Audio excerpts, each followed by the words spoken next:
نحمده ونصلي ونسلم على رسوله الكريم أما بعد فأعوذ بالله من الشيطان الرجيم بسم الله الرحمن الرحيم ولقد رآه نزلة أخرى عند سدرة المنتهى عندها جنة المأوى إذ يغشى السدرة ما يغشى ما زاغ البصر وما طغى لقد رأى من آيات ربه الكبرى أفرأيتم اللات والعزى ومناة الثالثة الأخرى ألكم الذكر وله الأنثى تلك إذا قسمة ضيزى إن هي إلا أسماء سميتموها أنتم وآباؤكم ما أنزل الله بها من سلطان إن يتبعون إلا الظن وما تهوى الأنفس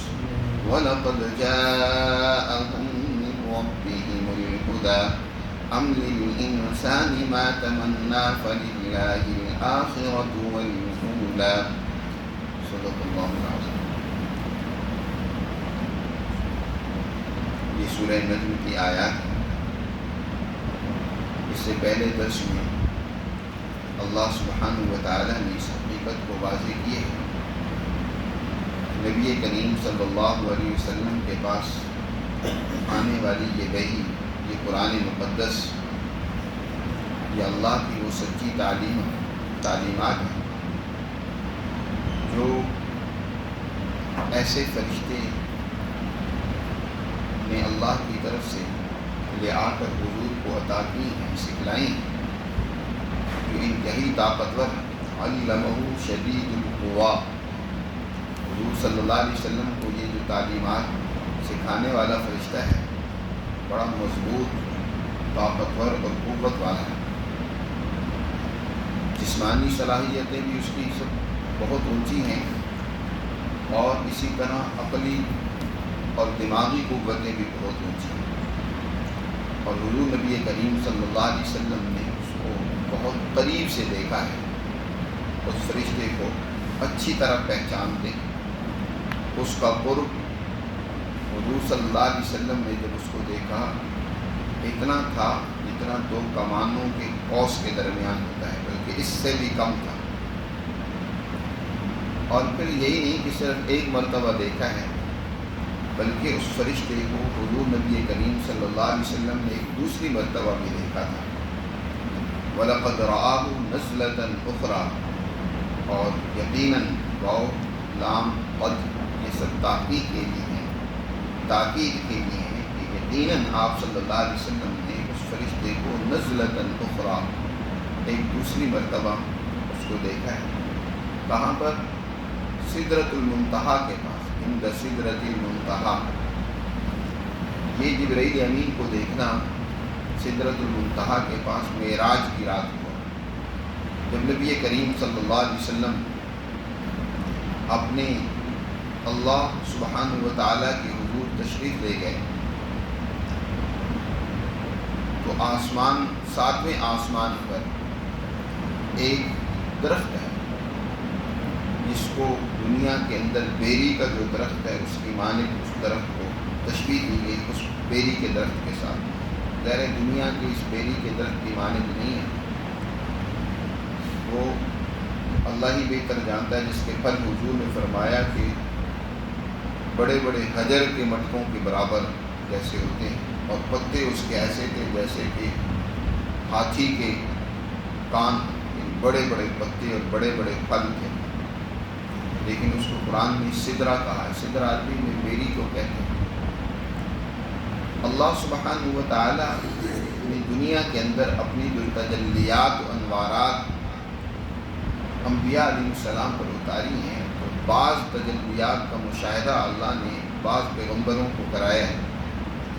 جیسے کہ موسیٰ علیہ السلام تجلی طور، یعنی طور پہاڑ پر اپنی تجلی کا مشاہدہ کرایا، اور وہاں پر بھی ایسا ہی ہوا کہ جب پہلی دفعہ موسیٰ علیہ السلام کو اللہ نے احکامات دیے اور فرعون کی طرف ان کی بعثت فرمائی، اس وقت اللہ نے اپنے اس نور اور تجلی کو ایک درخت کے اوپر ڈالا، جس کا تذکرہ یہ ہے کہ موسیٰ علیہ السلام نے دور سے ایک نور کو دیکھا، ایک آگ کو دیکھا، جیسے ایک روشنی چمک، دور سے وہ آگ دکھائی اور اس کو آگ سمجھے۔ اس کی تحصیل کے لیے جب گئے تو وہاں تو درخت بقعہ نور بنا ہوا تھا، جس کے اوپر اللہ کے انوارات و تجلیات اس درخت کو اپنی لپیٹ میں لیے ہوئے تھے، اور اس سے شعائیں اور روشنیاں اور نور نکل رہا تھا۔ یہ اللہ کے نور کی تجلی، اس کے بہت سارے مدارج ہیں۔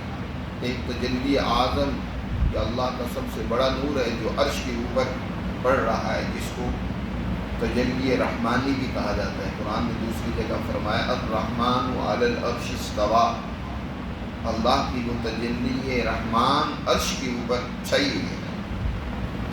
پھر اس سے آگے اللہ کے ایک انوارات و تجلیات کے تسلسل ہے۔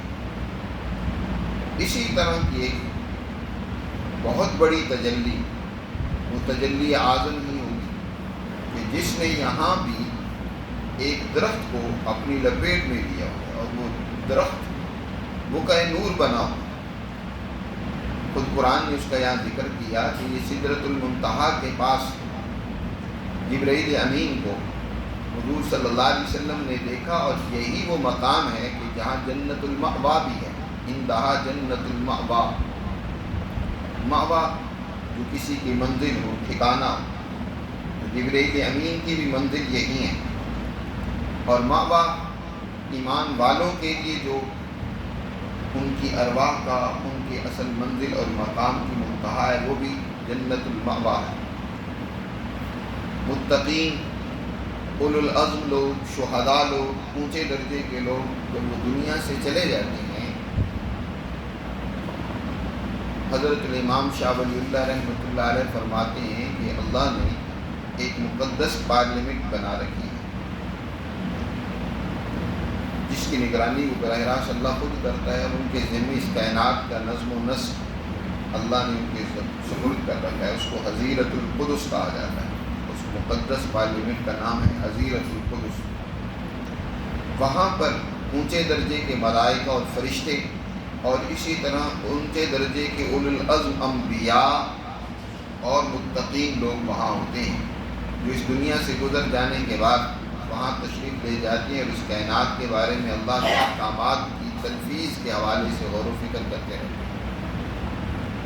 تو یہ فرمایا کہ یہی جو جنت ہے، اسی کے پاس وہ مقام ہے، وہ ٹھکانہ ہے جنت، وہ جنت ہے جہاں پر یہ فرشتے جبرائیل امین اور اسی طرح دوسرے اونچے درجے کے فرشتے یہاں رہتے ہیں، اونچے درجے کے انبیاء رہتے ہیں۔ اس درخت کے اوپر اللہ کے انوارات وہ اس قدر تھے، قرآن نے اس کا ذکر کیا، یغشی السدرۃ ما یغشی، جب ڈھانپ رہا تھا اس سدرہ کو جو ڈھانپ رہا تھا، یعنی اس کا کوئی ہم اندازہ نہیں لگا سکتے۔ جب وہ اللہ کی تجلیات و انوارات کی لپیٹ میں تھا، اس کی کیا حالت تھی، اس کو کوئی الفاظ بیان نہیں کر سکتے۔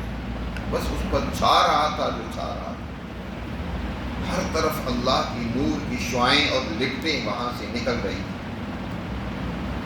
چاروں طرف وہ بقعہ نور بنا ہوا تھا، اللہ کے انوارات و تجلیات اس پر غالب۔ حضور صلی اللہ علیہ وسلم فرماتے ہیں کہ اس سے زیادہ حسین منظر میں نے آج تک نہیں دیکھا۔ ایسی اس درخت سے اللہ کے انوارات و تجلیات کی شعائیں نکل رہی تھی، اور خوبصورتی تھی اس کی۔ فرشتے بھی چاروں طرف اس درخت کا احاطہ کیے ہوئے تھے۔ قرآن کہتا ہے ما ذاق البصر وما طغى، اور آپ صلی اللہ علیہ وسلم کی نظر جو ہے وہ دائیں بائیں اس درخت سے ہٹی نہیں، بہکی نہیں۔ یہ نہیں کہ حضور صلی اللہ علیہ وسلم نے اس نور اور تجلی کو چھوڑ کر کسی اور چیز کو دائیں بائیں دیکھنا شروع کر دیا۔ آپ صلی اللہ علیہ وسلم اس پورے تجلی اور نور کو دیکھنے میں ایسے محو اور مگن تھے کہ آپ نے دائیں بائیں مڑ کے دیکھا ہی نہیں۔ وما طغى، اور نہ ہی آپ کی نظر نے حد سے تجاوز کیا، طغى آگے گزری، یعنی آپ کا پورا فوکس، پوری توجہ اس نور اور تجلی پر تھی جو اس درخت کے اوپر چھائی ہوئی. ما ذاق البصر وما طغى.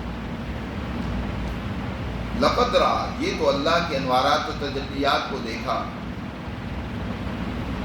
اس کے علاوہ اللہ کی بڑی بڑی نشانیاں حضور صلی اللہ علیہ وسلم نے اس رات دیکھی. لقد رأى من آیات ربه الکبریٰ. اور یقیناً آپ نے اپنے رب کی بڑی نشانیوں کو دیکھا اور اس کا مشاہدہ کیا. ان بڑی نشانیوں سے کیا مراد ہے؟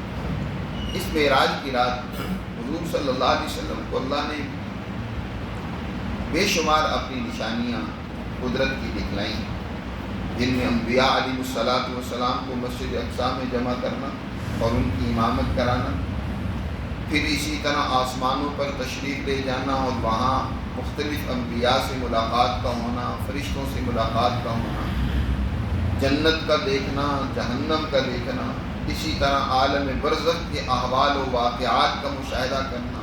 جنت کے اندر حضور صلی اللہ علیہ وسلم کو اپنی منزل اور مقام بھی دکھایا گیا. حضرت بلال کا مقام اور منزل بھی، حضرت عمر کی منزل بھی دکھلائی گئی. اسی طرح جہنم بھی آپ صلی اللہ علیہ وسلم کو دکھلائی گئی اور وہاں مختلف قسم کے عذاب جو لوگوں کو ان کے اعمال کی پاداش میں ہو رہے تھے اس کا بھی مشاہدہ کرایا گیا. یہ بے شمار نشانیاں حضور صلی اللہ علیہ وسلم نے اس رات دیکھی. اسی کو قرآن نے یہاں ذکر فرمایا لقد رأى من آیات ربه الکبریٰ، کہ یقیناً آپ نے اپنے رب کی بڑی نشانیوں کو دیکھا. ان آیات میں، ان آیات کی تفسیر میں دو قسم کی آراء موجود ہیں. ایک رائے تو یہ ہے کہ آپ صلی اللہ علیہ وسلم نے جس چیز کا یہاں مشاہدہ کیا ہے تو اللہ کے انوارات و تجلیات کا ہے، اور دوسرا جبرائیل امین کا تذکرہ ہے کہ آپ نے جبرائیل امین کو دوسری مرتبہ دیکھا تھا سدرۃ المنتہا کے پاس ان کی اصل شکل و صورت میں. عام حالت میں تو آپ اکثر دیکھتے تھے، اور اکثر حضرت جبرائیل امین ایک صحابی تھے بہت خوبروح، حضرت دہیہ کلبی رضی اللہ تعالیٰ عنہ ان کی شکل میں تشریف لاتے تھے. لیکن ان کی جو اصل حالت ہے اس میں آپ صلی اللہ علیہ وسلم نے 2 مرتبہ جبرائیل امین کو دیکھا. حضرت امی عائشہ صدیقہ رضی اللہ تعالیٰ عنہ سے جب سوال کیا گیا کہ کیا مسلم شریف کی صحیح حدیث ہے، حضرت مسروق راوی ہیں رضی اللہ تعالیٰ عنہ، وہ فرماتے ہیں میں نے حضرت امی عائشہ صدیقہ سے پوچھا، سورہ تکویر میں بھی ہے اور یہاں پر بھی ہے، وہاں پر ہے إِنَّهُ لَقَوْلُ رَسُولٍ كَرِيمٍ ذِي قُوَّةٍ عِندَ ذِي الْعَرْشِ مَكِينٍ مُطَاعٍ ثَمَّ أَمِينٍ وَمَا صَاحِبُكُم بِمَجْنُونٍ وَلَقَدْ رَآهُ بِالْأُفُقِ الْمُبِينِ. اور تحقیق دیکھا اس کو افق مبین میں. یہ ہو ضمیر ہے، ضمیر کا مرجع کیا ہے؟ جو پروناؤن ہوتا ہے وہ کسی نہ کسی ذات کی طرف اس کی نسبت ہو رہی ہوتی ہے، کسی نہ کسی جو ذات کی طرف اس کا اشارہ ہوتا ہے. یہاں کیونکہ ضمائر یا وہ پروناؤن ذکر کیے گئے ہیں، ان سے مراد کون سی ذات ہے؟ اللہ کی ذات ہے، جبرائیل امین کی ذات ہے. اس بارے میں دونوں احتمالات موجود ہیں. یعنی یہ بھی ہے کہ اللہ کی ذات کو دیکھا، جیسے کہ بعض صحابہ حضرت ابن عباس اور بعض دیگر تابعین سے یہ منقول ہے کہ اللہ کی ذات کو دیکھا آپ صلی اللہ علیہ وسلم. حضرت امی عائشہ، عبداللہ ابن مسعود اور بعض دوسرے صحابہ کی رائے یہ ہے کہ نہیں، اس رات آپ صلی اللہ علیہ وسلم نے جبرائیل امین ہی کو دیکھا ان کی اصل شکل میں. اسی کا یہاں تذکرہ ہے. حضرت امی عائشہ صدیقہ تو بڑی سختی سے اس بات کا رد کیا کرتی تھیں کہ کوئی کہے کہ حضور صلی اللہ علیہ وسلم نے معراج کی رات اللہ کو دیکھا ہے تو اس نے بہت بڑا جھوٹ اور بہتان باندھا آپ صلی اللہ علیہ وسلم پر. بہر صورت دوسری طرف بھی صحابہ کرام کی رائے موجود ہے اور اس میں اختلاف امت میں چلا آیا ہے. حضرت الامام شاہ ولی اللہ رحمۃ اللہ علیہ نے، جن کی ایک امتیازی شان یہ ہے کہ وہ مختلف اقوال میں ایسی تطبیق قائم کرتے ہیں کہ وہ ہر ایک قول اس کی ایسی توضیح اور وضاحت کرتے ہیں کہ اپنی جگہ پر وہ درست اور صحیح معلوم ہوتا ہے اور اختلاف ختم ہو جاتا ہے. حضرت الامام شاہ ولی اللہ رحمۃ اللہ علیہ فرماتے ہیں کہ حضرت امی عائشہ جس چیز کی نفی فرما رہی ہے نا کہ اللہ کو آپ نے نہیں دیکھا، وہ اللہ کی ذات کی نفی ہے۔ اللہ کی ذات کا مشاہدہ آپ صلی اللہ علیہ وسلم نے نہیں کیا، اور اس کا تذکرہ قرآن کی ان آیات میں بھی ہے، لا تدرکہ الابصار وہو یدرک الابصار۔ اس کو آنکھیں نہیں دیکھ سکتی، اس کا ادراک یہ انسانی آنکھیں نہیں کر سکتی، وہ سب کا ادراک کرتا ہے۔ یا اسی طرح قرآن میں دوسری جگہ پر فرمایا ما کان لبشر ان یکلمہ اللہ الا وحیا او من وراء حجاب۔ کسی انسان کے لیے اس کی طاقت و قوت نہیں ہے کہ وہ اللہ سے براہ راست ہم کلام، ہاں ان یکلمہ اللہ الا وحیا، اللہ سے ہم کلام ہونا یا تو وحی کے ذریعے سے ہوگا، فرشتہ وحی لے کر آئے، او من وراء حجاب، یا وہ حجاب کے پیچھے سے، پردے کے پیچھے سے اللہ سے ہم کلام ہو سکتا ہے، وحی کے ذریعے سے اللہ سے ہم کلام ہو سکتا ہے، کسی فرشتے کے ذریعے سے، یا حجاب کے پیچھے سے براہ راست اللہ سے ہم کلام ہونا، اللہ کی ذات کا مشاہدہ کرنا، یہ اس انسان میں طاقت نہیں ہے، اور اسی کی نفی کی حضرت امی عائشہ صدیقہ نے۔ باقی جس چیز کو حضور نے مشاہدہ کیا وہ اللہ کے وہ انوارات، وہ تجلیات، اور نور اور تجلی اسی ذات الہی کی ہے، اللہ ہی کی وہ تجلی اور نور ہے جس کا حضور نے مشاہدہ کیا۔ یوں سمجھ لو جیسے کہ انسان جب وہ کسی تالاب کے کنارے پر کھڑا ہو اور دن کی روشنی اور سورج میں جب کھڑا ہو تو اس کا عکس تالاب میں نظر آتا ہے، یا آئینہ سامنے ہو تو اس آئینے کے ذریعے سے انسان کا جو عکس ہے اس آئینے کے اندر موجود ہوتا ہے، جو اس کو خود کو بھی دکھلائی دیتا ہے، کوئی اور دیکھنے والا ہو تو اس کو بھی دکھلائی دیتا ہے۔ وہ جو آئینے کے اندر موجود عکس ہے وہ ظاہر ہے ذات اس کی نہیں ہے، وہ اس کا ایک عکس ہے۔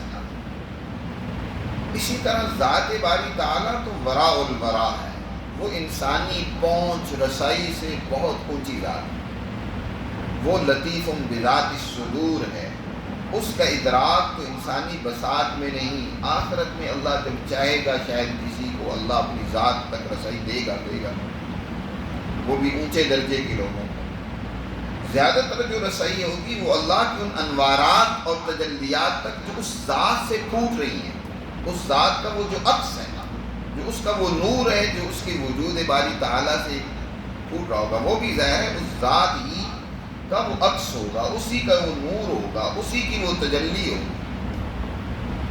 وہ تجلی اس کے بھی مختلف مدارج ہیں، ایک بہت بڑی تجلی جس کو تجلی اعظم کہتے ہیں جو عرش کے اوپر ہے، اسی طرح اس سدرۃ المنتہا کے اوپر جب آپ نے اس کو مشاہدہ کیا تو اللہ کا وہ نور اور تجلی جو اس کے اوپر چاہیے ہوتی ہے، آپ نے اس میں اس نور کو دیکھا، یعنی وہ نور بھی اللہ ہی کا نور تھا، تو اس لیے اللہ کو دیکھا یعنی اللہ کے نور کو دیکھا، اور اللہ کو نہیں دیکھا یعنی اللہ کی ذات کو نہیں دیکھا۔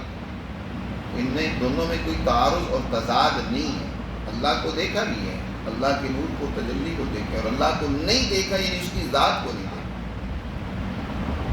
تو باہر صورت اس میں حضور کی یہ شان اور عظمت بیان کی گئی ہے کہ حضور صلی اللہ علیہ وسلم پر جو وحی نازل ہو رہی ہے نا، یہ کوئی خود کرندو بات نہیں ہے، جو اصل بات یہاں بیان کی جا رہی ہے، سمجھائی جا رہی ہے سارے پس منظر میں، کہ حضور نبی کریم صلی اللہ علیہ وسلم پر جو تعلیم آئی ہے یہ کسی شیطان کی لائی ہوئی بات نہیں ہے، اور نہ ہی حضور کی کوئی خود ساختہ بات ہے، بلکہ اللہ کا کلام ہے۔ اللہ نے اپنے پیغمبر صلی اللہ علیہ وسلم پر اس کا القاء فرمایا، اس کی وحی کی ہے ایک عظیم الشان فرشتے کے ذریعے سے، جس کی شان بیان ہوئی، اور خود پھر حضور صلی اللہ علیہ وسلم کی شان اور عظمت بیان ہوئی۔ آگے قرآن نے اس بات کو بیان کرنے کے بعد مشرکین کے ان باطل اور غلط عقائد کا رد کیا ہے جو انہوں نے اللہ کی ذات اور اس کی صفات کے بارے میں اختیار کر رکھی تھی۔ اللہ کے سوا انہوں نے کئی ایک خدا اور بنا رکھے. ویسے تو سینکڑوں خدا تھے، خود بیت اللہ پر 360 خدا انہوں نے رکھے ہوئے، نصب کیے ہوئے تھے، لیکن ان سے ہٹ کر 3 بڑے اور اہم خدا انہوں نے بنائے ہوئے تھے، مراکز بنائے ہوئے تھے. لات، عزا، منات، قرآن نے یہاں اس کا تذکرہ کیا ہے. فرمایا افرأیتم، ذرا بتاؤ تو صحیح، غور کر کے بتاؤ، ذرا سوچ کر بتاؤ، یہ لات، عزا اور تیسرا جو بڑا تمہارا خدا منات ہے، ان کے پاس کوئی خدائی اختیارات ہیں؟ ان کو تم خدا بنائے بیٹھے ہو، ان کی پرستش کرتے ہو، ان کی تابعداری کرتے ہو، ان کے نام پر قربانی اور چڑھاوے چڑھاتے ہو، ان سے ڈرتے ہو، انسانیت کو ان کے حوالے سے گمراہی میں مبتلا کیے ہوئے ہو. کیا یہ خدا بن گئے؟ اور نام بھی تم نے عورتوں کے نام پر، یہ تینوں نام عورتوں کے نام پر ہیں، لات، عزا اور منات. ان کے بارے میں وہ کہتے تھے یہ در حقیقت فرشتوں کی روحیں ہیں، یا فرشتے ان کے اندر حلول کیے ہوئے ہیں جو اللہ کی بیٹیاں ہیں. لات یہ ایک بت تھا جو قبیلہ بنو ثقیف، طائف کا بہت بڑا قبیلہ ثقیف قبیلہ تھا، وہ اس کی پرستش کرتے تھے، اور انہوں نے اس کی پوجا پاٹ کا ایک نظام بنا رکھا تھا، اور قریش بھی اس کی عزت اور احترام کرتے تھے، اس کی پرستش کرتے تھے. یہی وجہ ہے نا کہ احد کے موقع پر ابو سفیان نے جو نعرہ بلند کیا تھا، وہ کہتا ہے لَنَا الْعُزَّى وَلَا عُزَّى لَكُمْ، یا آل الحبل، حبل بھی ایک خدا تھا. وہ کہتے ہیں ہمارا عزا ہے، تمہارا عزا نہیں ہے، تو ہمارے پاس عزا خدا ہے. لات کا بھی ذکر کیا ہم نے. تو یہ لات ایک بت تھا. اس کے بارے میں بھی یہ کہا جاتا ہے کہ لات اصل میں لت سے ہے، لتا یلتو، اس کا معنی ہوتا ہے ستو. اصل میں یہ ایک نیک آدمی تھا، حاجیوں کو ستو گھول گھول کے پلایا کرتا ہے.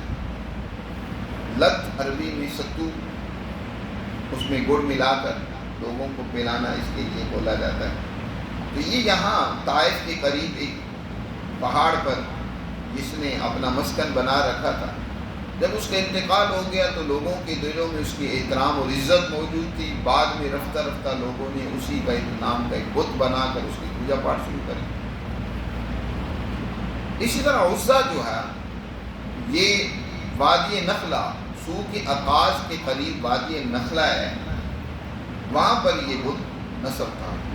وہاں 3 درخت بھی تھے اور ایک مندر بنایا ہوا تھا، بت خانہ بنایا ہوا تھا، وہاں اس کا بت نصب کیا ہوا تھا. اور یہاں ایک شیطانی اور جننیاں رہتی تھی.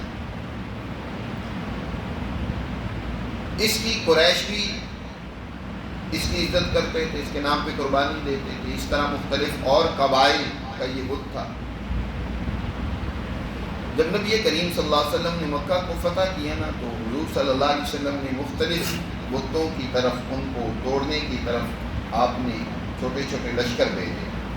حضرت خالد بن ولید رضی اللہ تعالیٰ عنہ کی سرکردگی میں اس عزا کو اور اس کی استحان کو گرانے کے لیے روانہ کیا. یہ گئے، انہوں نے اس مندر کو توڑ دیا، بت کو توڑ دیا، واپس آ گئے. حضور نے فرمایا تم نے وہاں کچھ دیکھا تھا جب اس کو گرایا بت کو؟ کہا جی میں نے تو کچھ نہیں دیکھا. فرمایا تم نے ابھی اس کو ختم ہی نہیں کیا، جاؤ تم دوبارہ جاؤ، تمہیں وہاں کچھ نظر آئے. چنانچہ جب یہ دوبارہ گئے، وہاں 3 درخت تھے، ان کو کاٹا تو ایک جننی شیطانی طاقت و قوت بوڑھی عورت کی صورت میں نمودار ہوئی، جو رو رہی تھی، دھو رہی تھی اور پیٹ رہی تھی. حضرت خالد بن ولید رضی اللہ تعالیٰ عنہ نے اپنی تلوار سے اس کا صفایا کر دیا. یہ در حقیقت وہ ایک جنی تھی، شیطانہ تھی مادہ، جو لوگوں سے بات چیت بھی کیا کرتی تھی، وہ لوگوں کو گمراہ کیا کرتی تھی. یہاں اس نے اپنا مسکن بنا رکھا تھا، اس کو گمراہی پھیلاتی تھی. حضور صلی اللہ علیہ وسلم نے فتح مکہ کے بعد اس کا بھی صفایا کروا دیا. اسی طرح منات، یہ مکہ اور مدینہ کے درمیان مقام قدید، حدیر کے مقام پر یہ بت نصب تھا، اور مکہ والے بھی اور مدینہ کے لوگ بھی، اسلام سے پہلے اوس اور خزرج کے لوگ اس کی پرستش کیا کرتے تھے، یہاں قربانی دیا کرتے تھے۔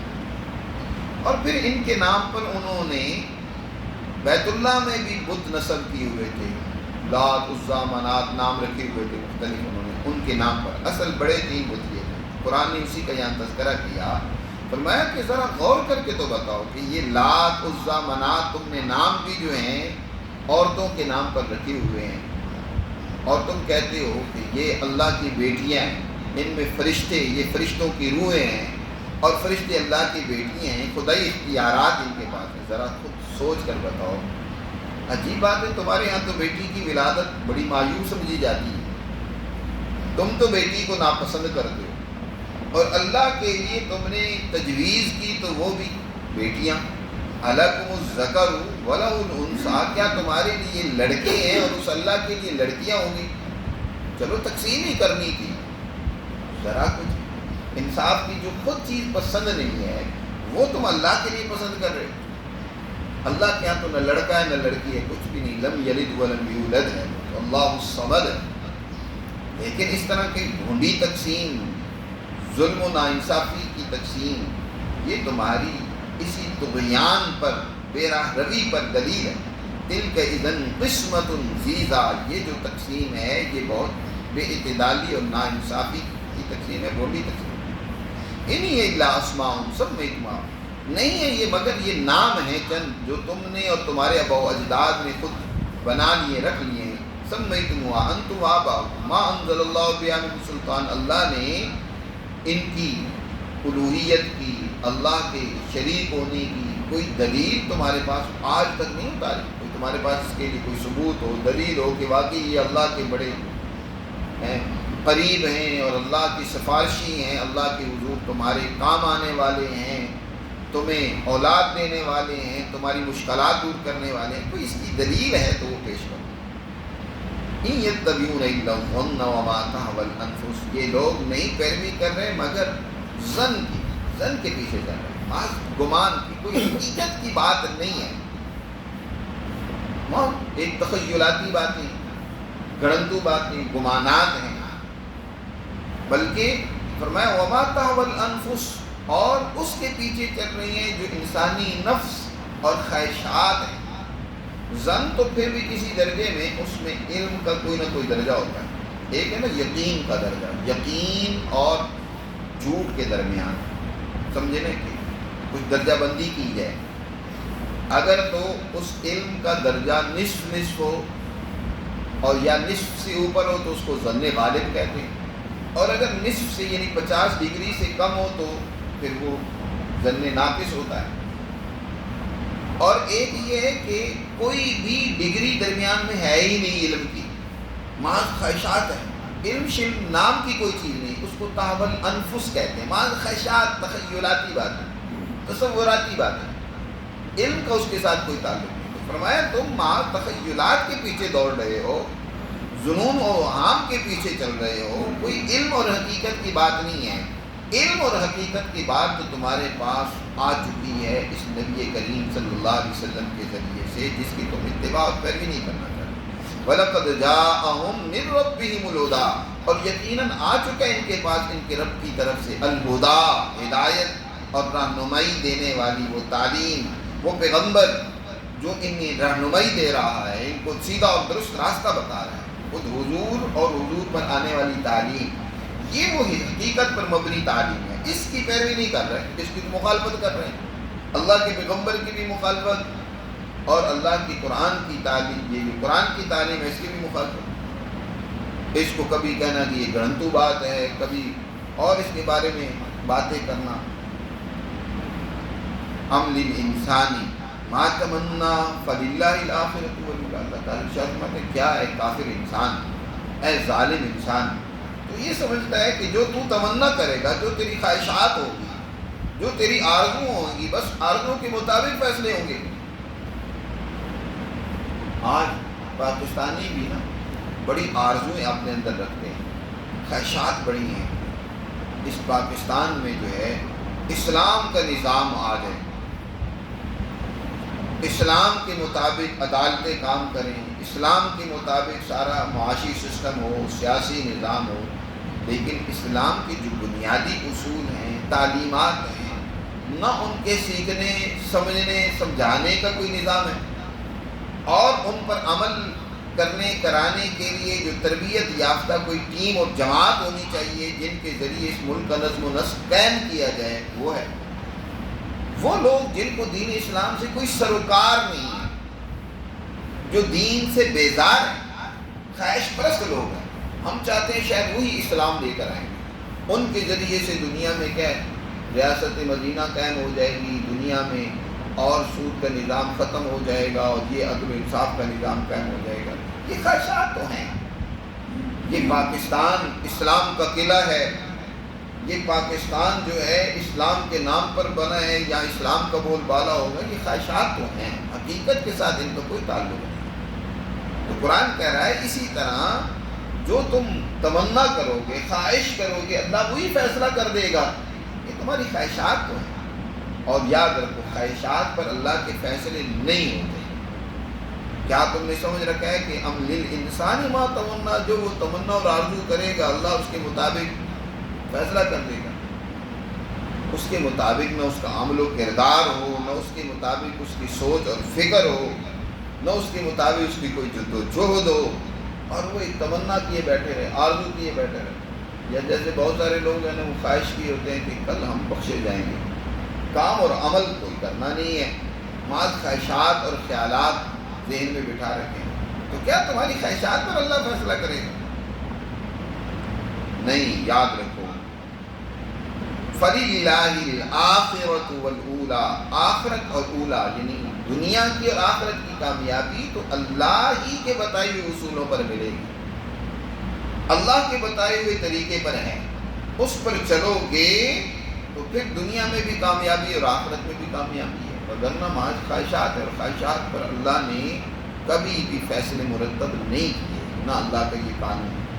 تو فَلِلَّهِ الْآخِرَةُ وَالْأُولَى، آخرت اور اللہ، اولا یعنی دنیا، یہ سب اللہ ہی کے قبضے اور اختیار میں ہے، اور ان کا فیصلہ اسی نے کرنا ہے، اور اس کا فیصلہ جو ہے وہ اوہام و یقین پر، اوہام پر نہیں یقین پر ہے، اس سچی تعلیمات کے مطابق عمل کرنے پر ہے، اور تم نے ان تعلیمات کو چھوڑ رکھا ہے۔ تو اس طریقے سے اللہ سبحانہ و تعالیٰ نے اس پہلے رکوع میں قرآن مقدس کی اہمیت کو اور حضور نبی کریم صلی اللہ علیہ وسلم کی عظمت کو بڑی ہی عمدہ انداز میں بیان فرمایا ہے، اور یہ واضح کی ہے کہ دنیا و آخرت کی کامیابی اسی کی اتباع اور پیروی میں ہے۔